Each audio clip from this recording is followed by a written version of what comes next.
Okay, first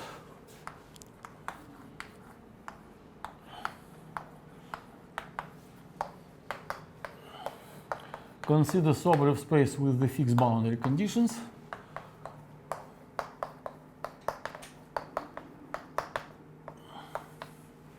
And consider functional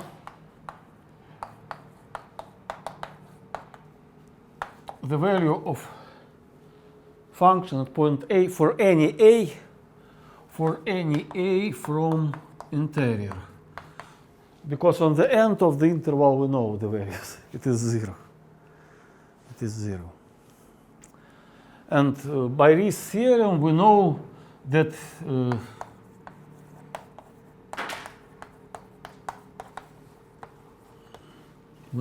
FA equals to scalar product with the sum function. Yeah.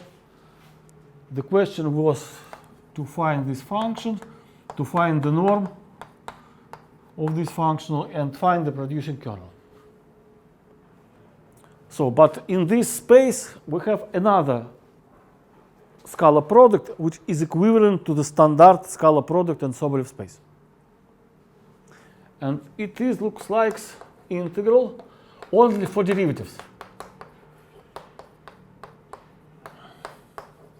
And again, the main idea to obtain from integrals the value at points is integration by parts. Yes, we have some strange in logic because we integration by parts and we demand more derivatives on functions than 2. We demand 2 derivatives, but hope that we will succeed in this direction. So I divide this integral from 0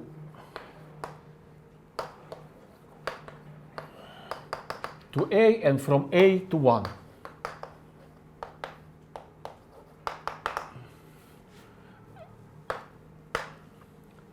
By integration by parts, what we obtain? F A G prime A minus 0. I omit, I don't write the value of these terms in 0 because by the boundary conditions the values at end of the intervals are 0 for function f. For function f minus integral from 0a f g a double plus or minus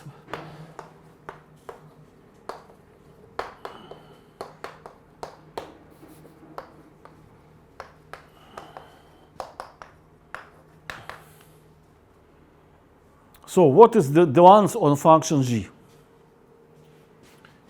Ga prime equals to 0 on 0a and equals to 0 on a1. But we need to consider these conditions apart. So it is piecewise linear functions will be. If you consider these demands on whole interval, you don't obtain the answer. You see that you have a jump of the derivative. You have additional GA derivatives, the left minus the value of derivative from the right must have jump equals to 1. Yes, because it is just a coefficient for this FA. And additional conditions, don't forget that function g sub a must be from this whole space, from the same space. It must be continuous. So additional assumption GA minus 0 equals to for GA a plus 0. The derivative has the jump. But function is from Sobolev space, so it is absolutely continuous, so it is continuous, so it must coincide. The values must from the left and to the right of this point must coincide. So you see that your function is piecewise linear. It's spline. It is spline just to this scalar product. If we consider the full scalar product with integration of functions and with the integrations of derivatives, we obtain the hyperbolic trigonometry functions. But here we have splines. It is more simple situation. It is more simple situation. So let's try GAX equals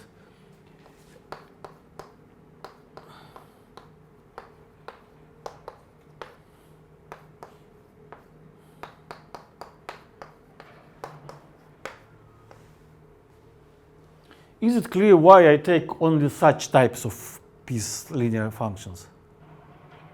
I know that this function g is from this space. So it must obey to these boundary conditions. So I immediately take this linear function. It's 0, it is 0. And this this function on the right side of the interval, because it obeys the corresponding boundary conditions at the right end. And just these two conditions allows us to find these constants a and b capital.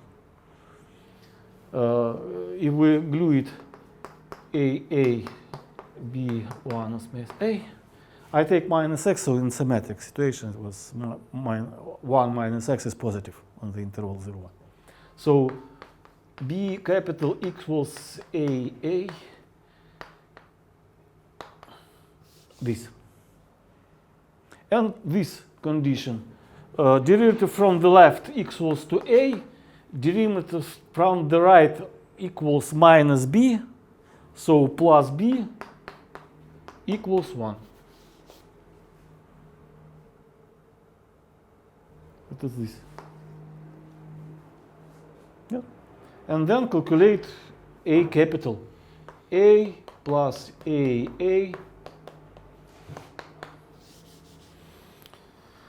capital minus a capital A small go away, so a equals this, and b equals to this.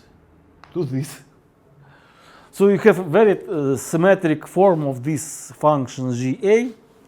Function GA looks like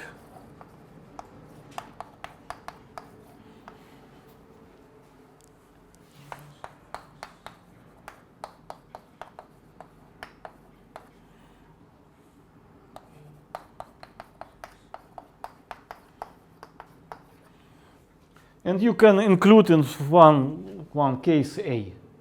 You can see that at point A they coincide. Yes, you see? We construct this function as continuous. So it is your function G. So let's include A here, for example. That's bad. What is the norm of function f? By this theorem, we know that this is the same. We know that this is the same. And we know because it is this function gives us a value at point A for any function f. In particular, if we take accept f, we change f on this function GA. So it is equal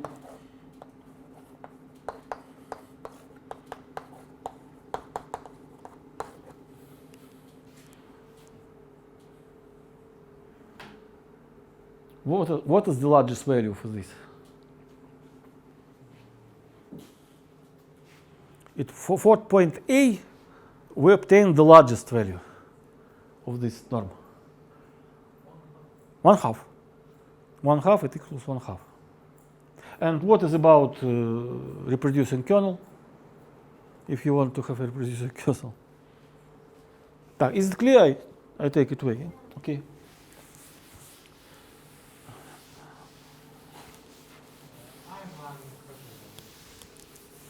Question? So we calculate this with some norm that different from the norm of this is just integration for the derivative of f. Yes. If we calculate It is due to these boundary conditions, only for these boundary conditions. The norm in this space, the scalar product, only for derivatives is equivalent to the norm derived by scalar product with integration of functions and derivatives of functions.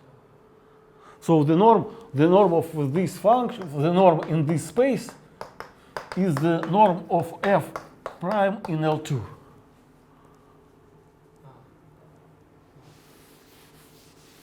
I don't prove it, but remember this fact. This norm is equivalent to the full norm for which we take the integration for functions. And integrations, it is equivalent for this norm.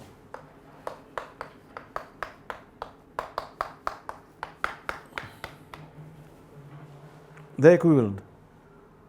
The inequality, one inequality is obvious, this, but for boundary condition you can obtain the inverse inequality with some constant. So what we need, by definition, it is the following, yes? And what is it? It is G sub B at point A. So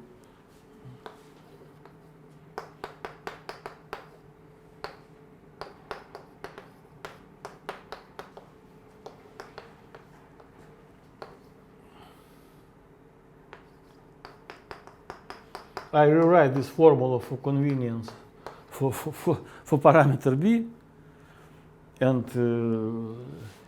KAB equals if, for example, A less than B. If A less than B, X belongs to this subinterval, yes? So you take this A, you put, except X, you put A. And if A, then it is B minus A. So put this formula. This reproducing kernel. So for the modules, or for the, we can choose property of using the kernel of A. Reproducing kernel is a, it's some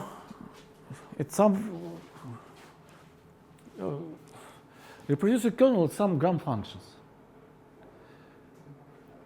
It's a modification or generalization of gram matrix, with the help of which we can define the new Hilbert spaces with the new scalar products. For any, it is positive. It is a positive form. So you can consider, for example,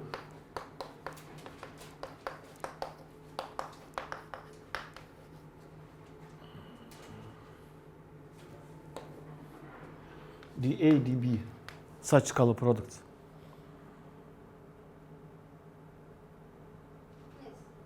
So, but AA is GAA. It's just a value of reproducing kernel on the diagonal. If you work with the green functions, you know that the green functions has singularities on the diagonal. You not consider green functions. It's green functions, the kernel of the integral operator would give us a solution of differential equation. Yeah. It is the same as reproducing kernel. It is the same. If for some class of operators, your operator must be self-adjoint. Differential operator must be self-adjoint and positive. That its kernel will be positive. By definition, the reproducing kernel is positive. So, is it clear with this? Okay. So, and now let's Bergman space, yes? Bergman space AL2 on the unit disk. These all functions which are holomorphic for this domain, mine 1, and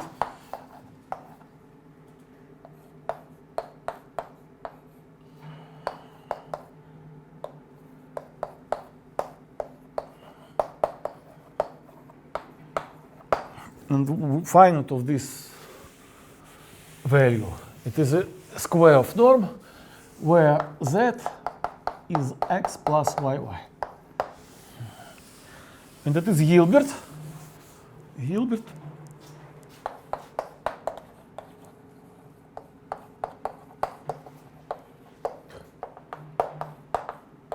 with scalar product.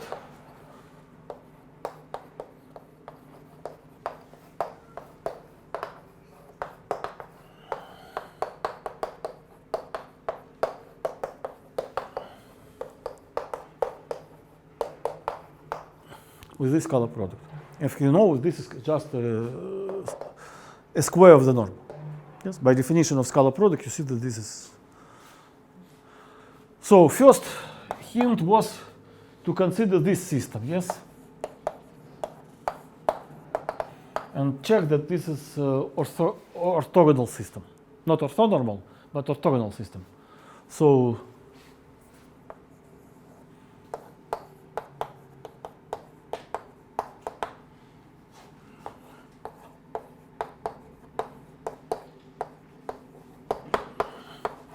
but on unit ball, it is more convenient to integrate in what coordinates? Polar coordinates. Let's take the polar substitution. Z is equal to this. So we immediately obtain that it is 0 to 1 by dr, from 0 to 2 pi by d phi. Here you obtain r k plus n minus a e k minus n phi dr d phi. So look at this formula. This is clear in this one additional plus one. Sorry, plus one, because we have a Jacobian. Jacobian equals to r dr. So we have additional power for r. But what you can say about this function for this integration for this domain? It is 0 if k not equals to n. So it is 0 trigonometric functions on full period. But if k equals to n, so it is identity.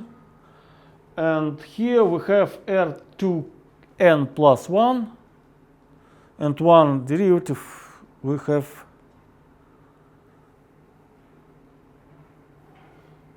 two pi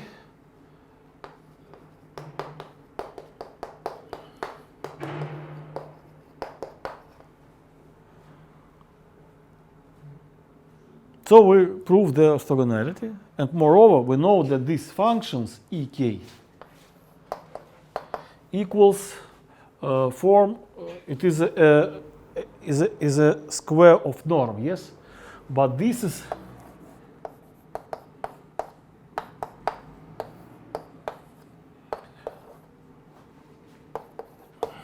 orthonormal basis. By normalization, it is orthonormal basis. Because it is closed, you know that any analytic function can be represented as Taylor series, which is converged uniformly and compact in this domain. And by uniformly convergence, we have integration, convergence in an integrated norm. So it's a closed system and orthogonal. So it is basis. So let's try to find the function g as basis. So what we know about function f?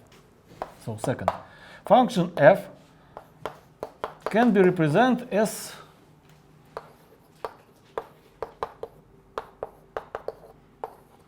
to this. It is Taylor representation, but also it can be represented as a Fourier series. To take it, what we need to multiplicate on this and to divide on this.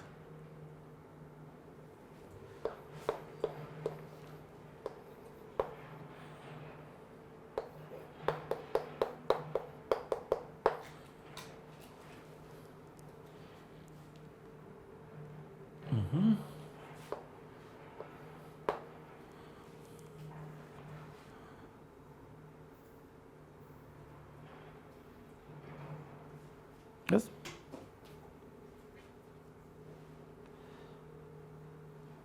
And function g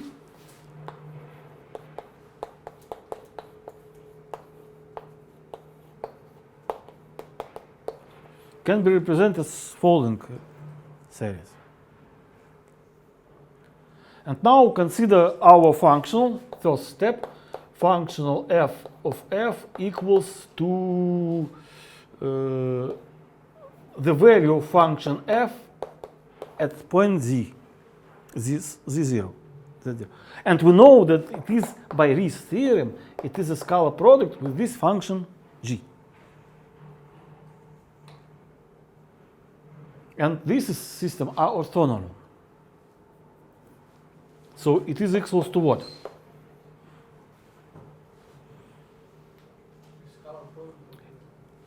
AK square root pk plus 1 on bk.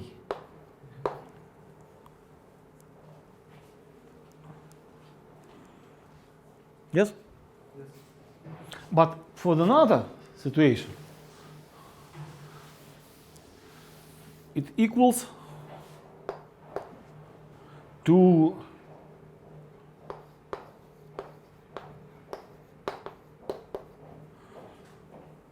put it here.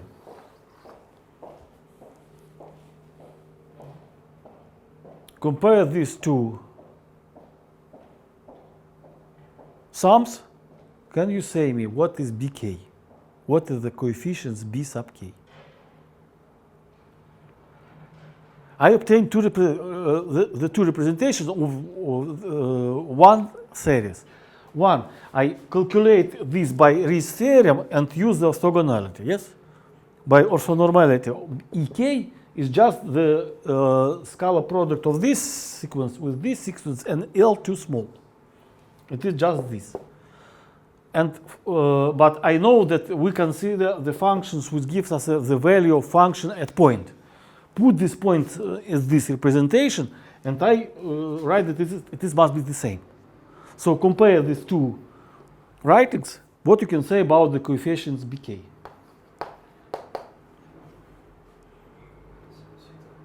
It is equals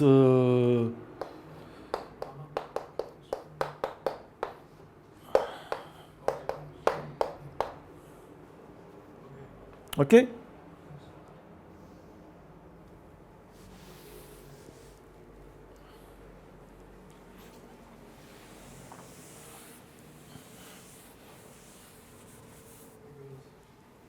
And we know that the norm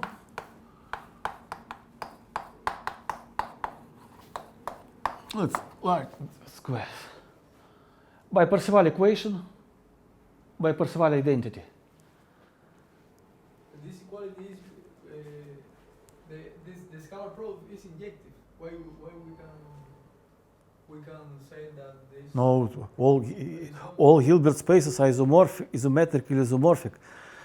For example, there is a metric isomorphic to L2 small, so it is if we take the basis, the correspondence between element of your abstract Hilbert space and its Fourier coefficients are 1 to 1. It's 1 to 1, it is surjective. Because we have Parseval equality. If it is only orthonormal system, is not complete, for example, then we have only Bessel inequality. So we have no one-to-one correspondence between element and its Fourier coefficient. But if we have a basis, it's one-to-one correspondence. So we have this equality for any indexes. Your Fourier coefficients are unique for your element. For basis, Fourier coefficients are unique. Yes. I understand that basis. Because basis is a complete system.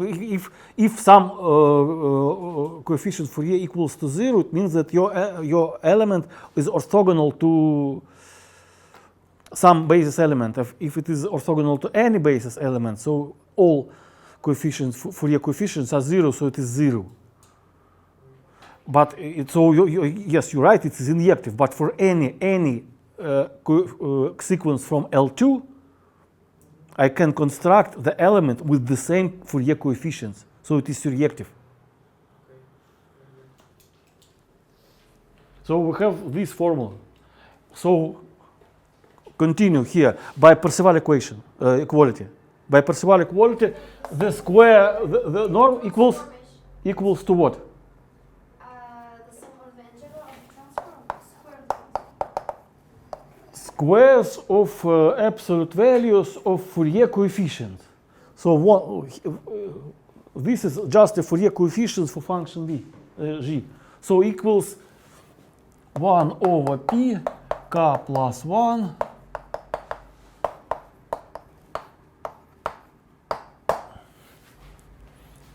here bracket.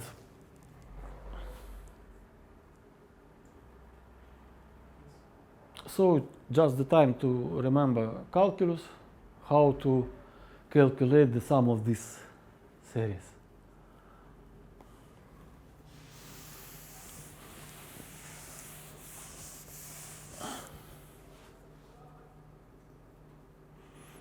First substitution.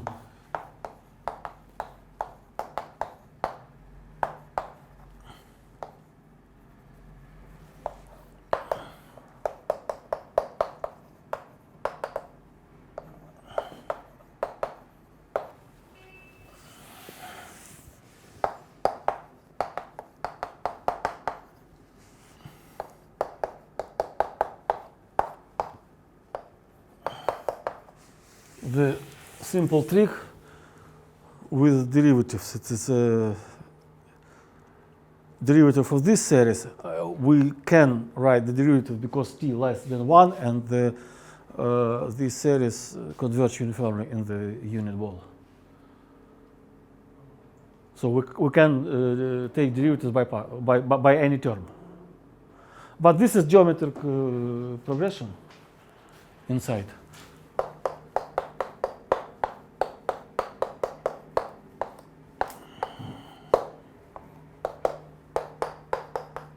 And it equals to what? T minus 1 plus.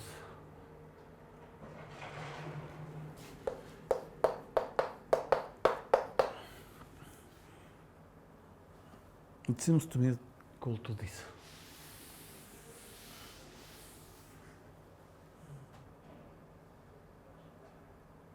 So you obtain that the norm of this functional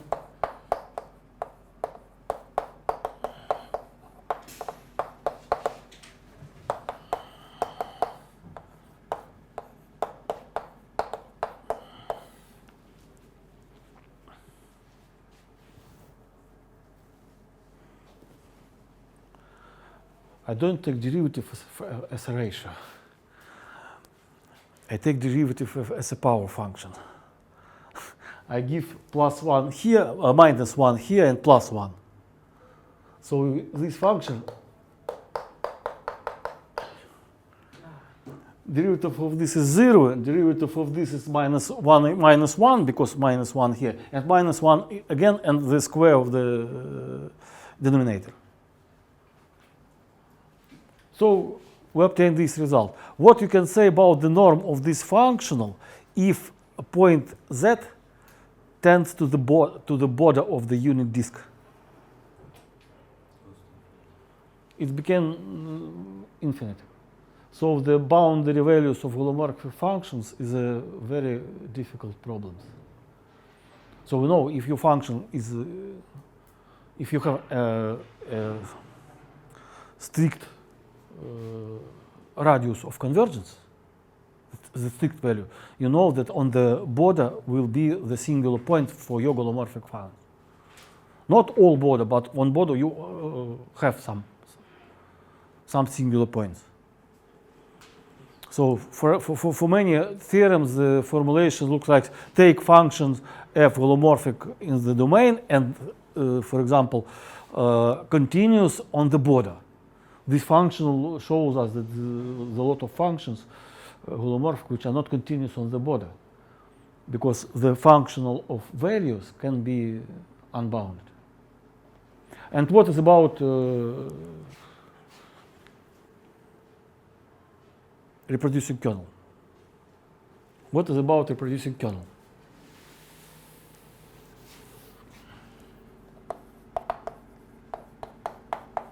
It is for true variables, yes, but complex variables.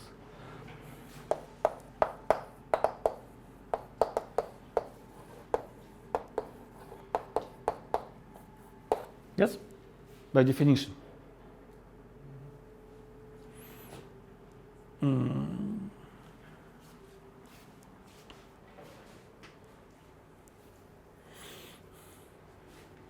who can reconstruct the free coefficient equals to what? Square root k plus 1 over p Over p. c to the cap bar. Oh, yeah, I take bar. I take away this 0. Okay.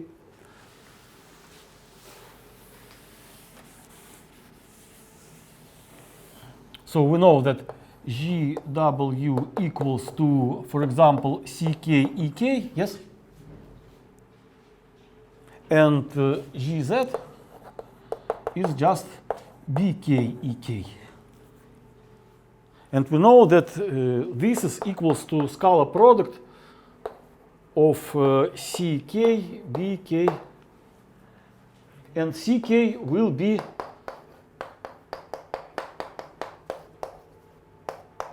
yes? Only change the letter Z on W. So we immediately obtain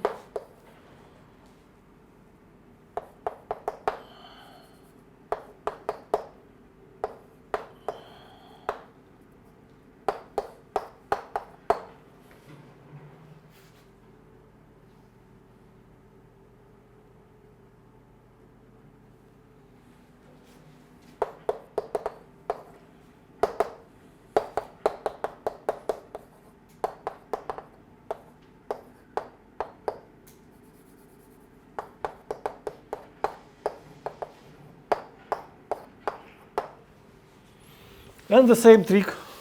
Let's take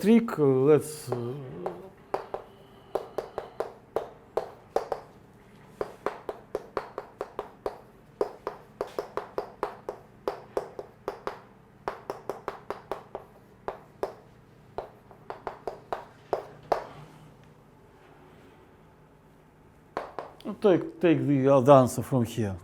Yes, it is 1 over p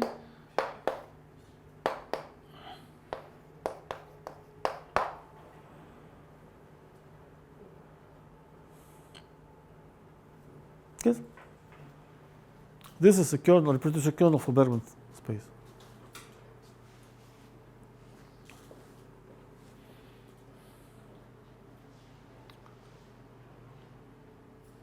Is it all for home task? Okay, so let's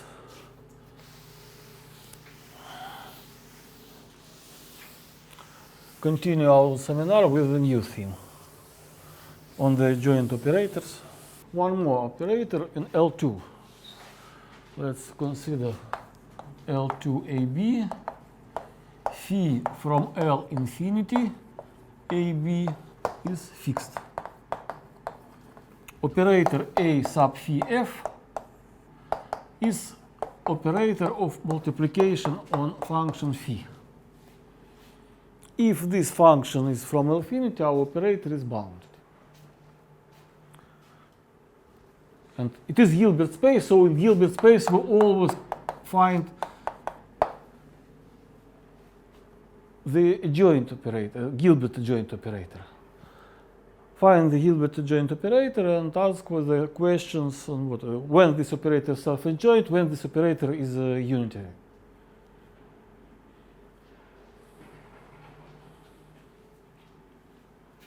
It is clear, yeah?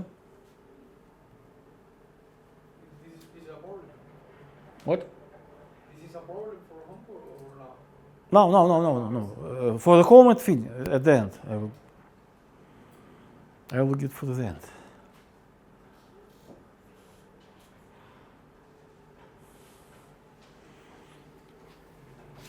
So by definition,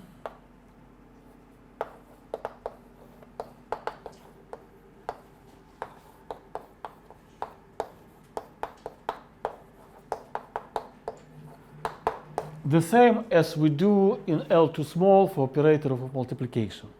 For example, their approach in Hilbert space for operators, for the class operators which are named as operators of multiplication. Because they are very, looks like on the same in L2 small and L2 capital. Moreover, you can see that this operator is normal. It is normal in any case. So you can rewrite this scalar product in the form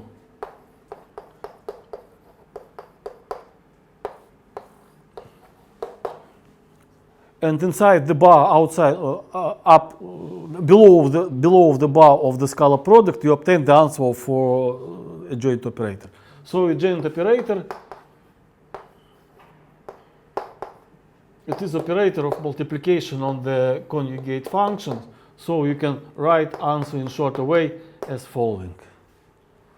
It's operator for multiplication on conjugate function. So when this operator is self-adjoint?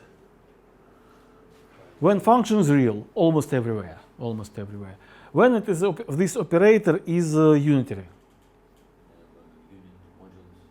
When the values of function phi is equals to 1 in absolute values, yes? So operator A phi is self-adjoint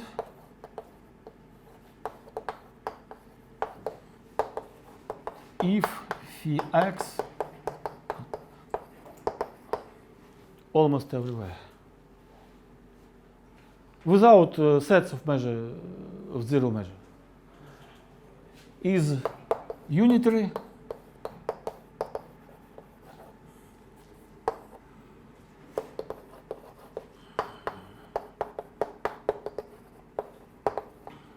again almost everywhere, because the sets of zero measure doesn't have no matter for the integral, yes? Doesn't decrease the value of integral. Okay.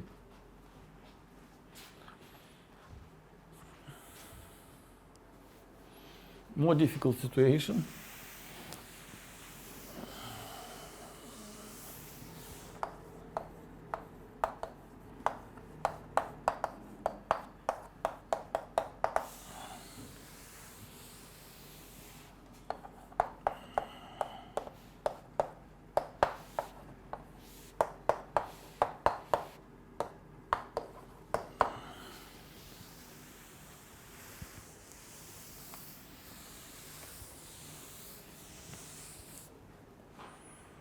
So it is not Hilbert space, so it is Banach space. So the problem is to find the Banach adjoint operator.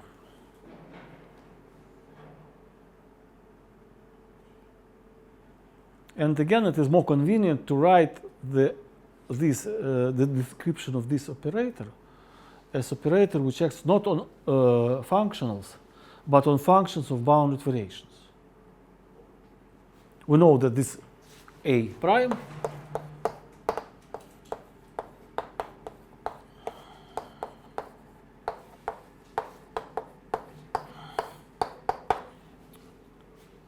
so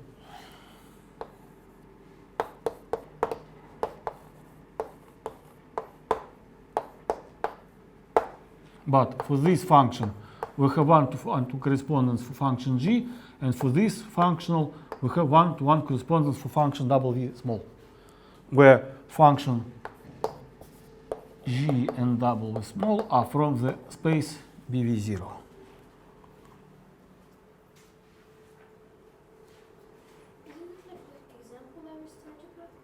What example?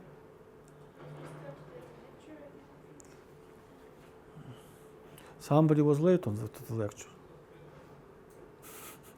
When we have a definition of, sorry, I repeat the definition. A is from X to Y. A prime acts for the dual spaces in the following way.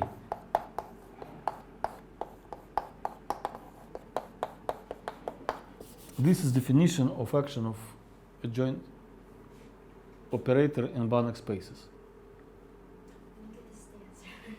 So for any f from A star and any x small from x capital. Here x equals to y equals to c, 0, 1, So y star equals to x star equals to functions of bounded variations. So it is isometric isomorphic. It is only a description of a dual space, but dual space is a space for functionals. So it is only a scheme which helps us to obtain the answer. Yes? Okay. So I think it is more convenient to divide this problem in two parts for shortness. What you can say about adjoint to the sum of operators? Sum of adjoints, it doesn't matter Banach or Hilbert. For A plus B is A prime plus B prime, and A plus B is A plus B. And in Hilbert space, what you can say about the adjoint to the composition of operators? Hilbert adjoint to the composition. We have an operator from H to H, so we can consider the multiplication of a lot of operators, A1, A2, AN. So A1, A2, AN equals the inverse order of composition of Hilbert adjoint operator. Yeah? Okay. It's by definition. So come back to our problem. So can I take away the definition? Okay. So first find the adjoint operator to this.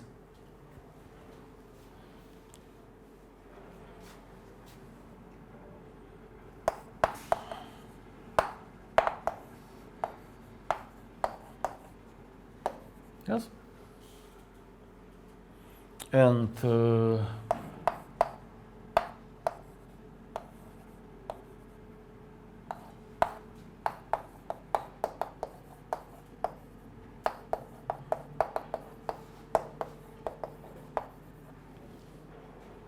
it's only definitions.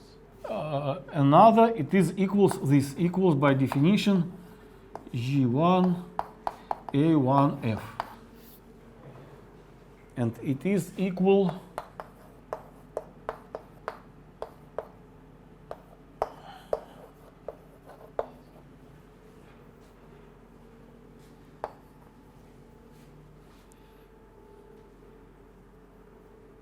compare this with this.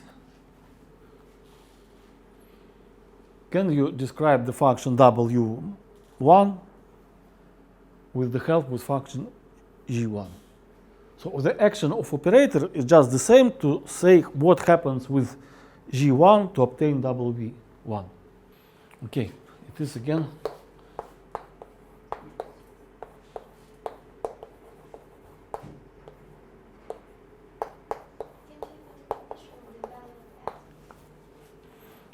I will write it in another way.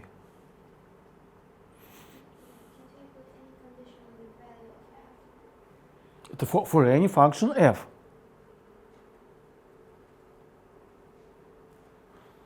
So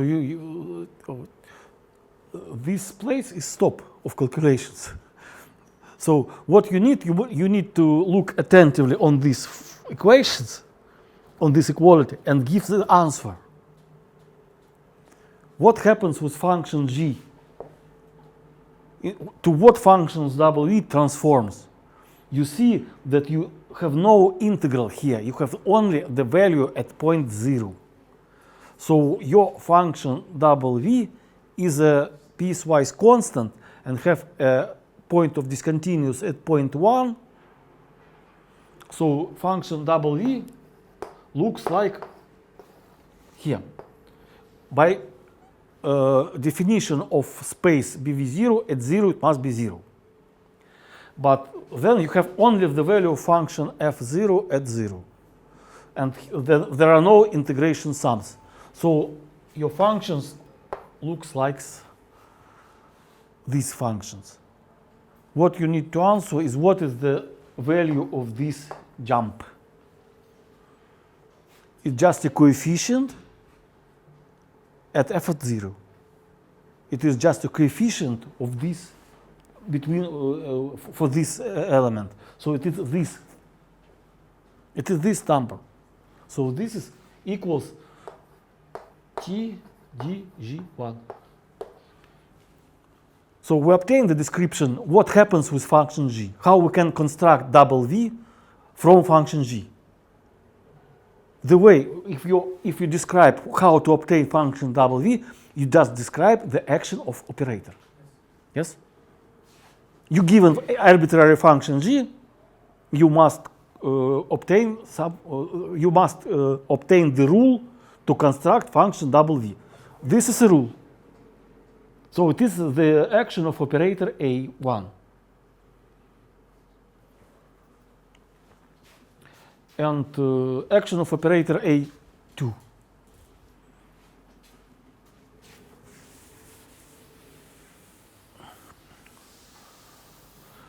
Action of operator L2. The same scheme.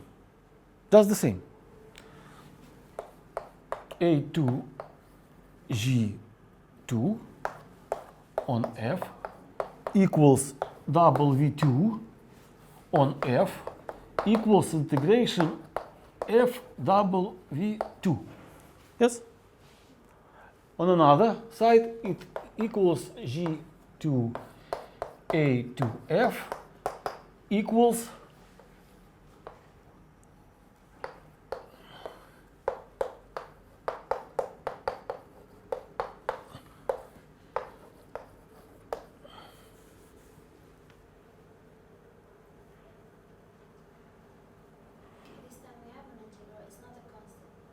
it is not a constant. It have integration part, yes. It have some integration part.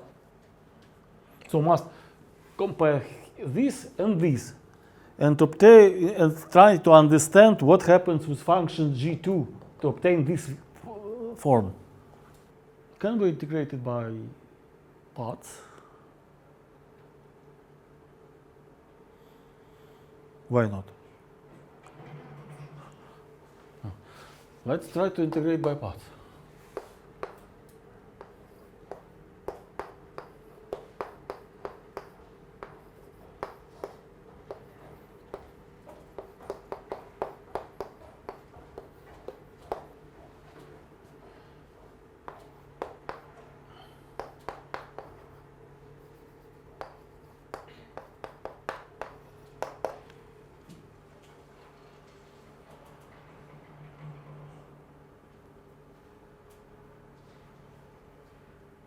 I take the derivative from g on this component. Yes?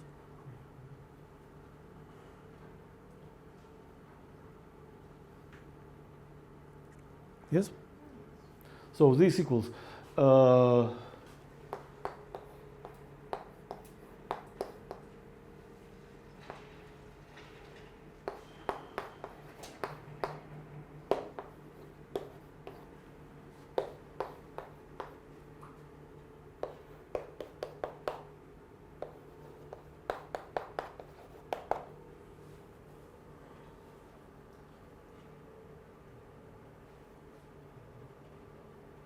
g da.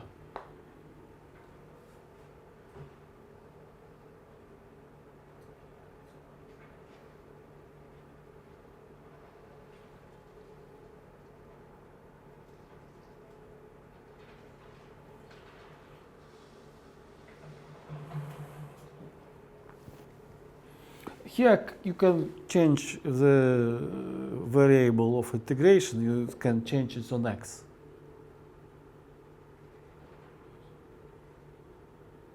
For convenience, then you can write it as one integral. You can write it as one integral.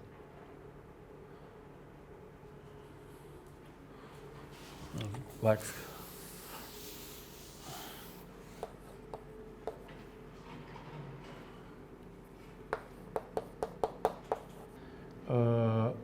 G1 x minus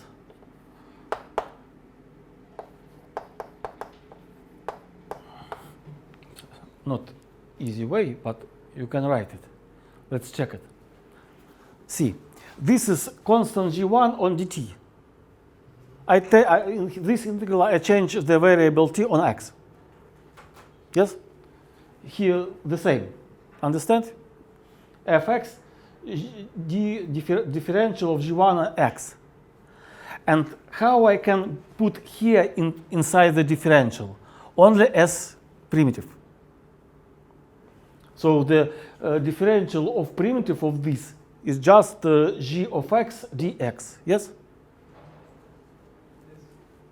So this is equals to this, but sampled index 2. Understand now?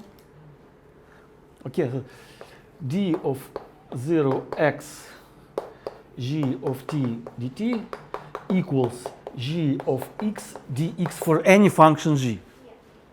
So you have g2x dx, but you must write it as differential of. It's the integral of dg.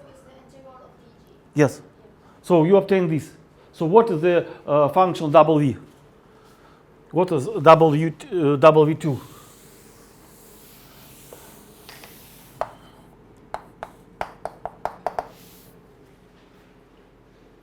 Compare this integral with this integral.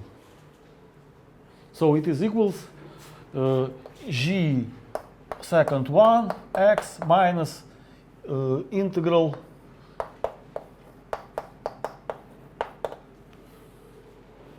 So you see you have an additional, it looks like the original operator, yes? It looks like the original operator, but you changing of the sign and additional you have this. So you can write the whole operator on G. What is the function? The sum of these functions, yes? It's functional W1 plus WT.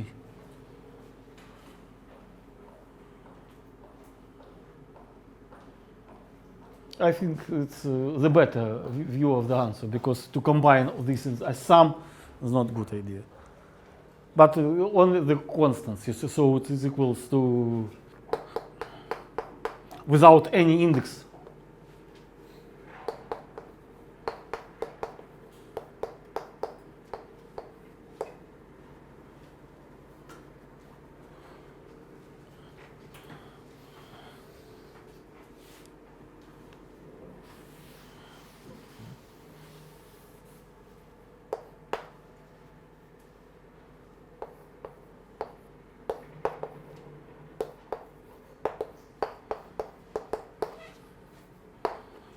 This is whole answer. I take the first answer, it's for function, for operator Z2, and plus this. That's all. Yes, it is not a very easy thing, but it's possible. Yes. And divide difficult operators by onto different operators. So let's write homework. First, homework.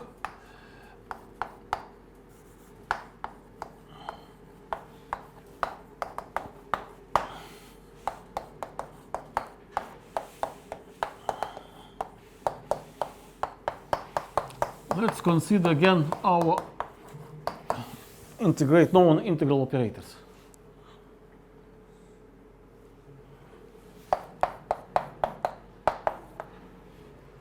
Find the adjoint operator. Find the adjoint operator to integral operator. And write, please, the answer that the argument of the result function was the same, the x. It is more convenient to understand how looks like the kernel. It will be again integral operator. So just the problem is to reconstruct the kernel of this operator. And if you want to reconstruct it in a good way, you can write the action that such as depends on x. Okay.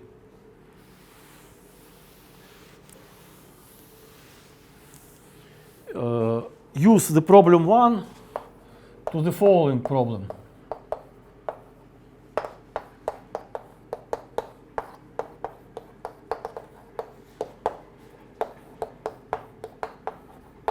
The operator of integration, of the taking of primitive, and compare the difference between the Banach we calculated in the previous problem. Yes, it was a part. It was passed in previous problem as Banach adjoint operator in continuous function, and compare the answer for adjoint operators in Hilbert space. It's Hilbert space. It is more easiest problem.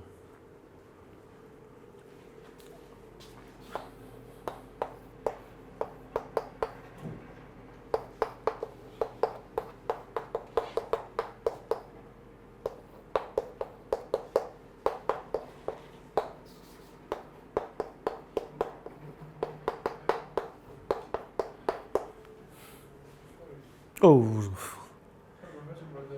but in the second problem we have to find again. oh. Okay, but you can use the general result in first item. Yes, so you must find the joint. But here you must, it is easy to see. Here you can only find the Banach adjoint operator. Banach adjoint operator. And the last,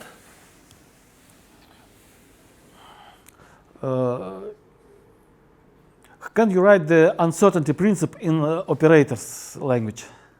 Heisenberg uncertainty principle. Yes. What is the form of the Schwarz inequality. uncertainty principle? It's about the, Schwarz inequality. that's X and the, yeah, I think that's what I'm about. And you can use commutator. For example, for operator's impulse and coordinate operator, we have such identity. Up to the sign maybe, and up to the Planck constant. It does matter. Yes, yes. Yes, you consider, for example, operator A is E dx as impulse operator. And B, for example, without E. It's constant, just a constant. And operator BF is XF. So AB equals F. AB equals F equals to XF prime, yes? It is XF prime plus F. And BA equals to XF prime. And you see that AB minus BA is just identity. This this is reduced, so you have this. So this is uncertainty principle in language of operators. You know, when the X and P disappeared, I stopped recognizing it. So the problems prove that one of operator, at least one of operator, is unbounded.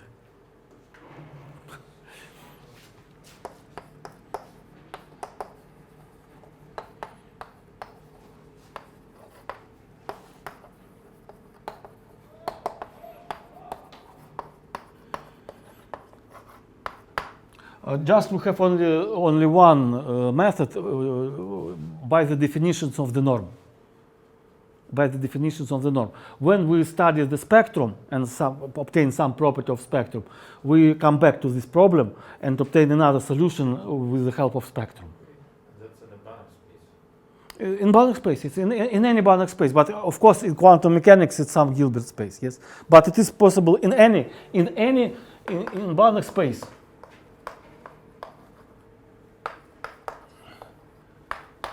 It is general situation. It is general situation for any Banach space. Well, linear operators, so AB are linear, of course. So the conclusion of this problem, the quantum mechanics is a difficult science. It needs to work with unbounded operators because we have uncertainty principle. So that's all.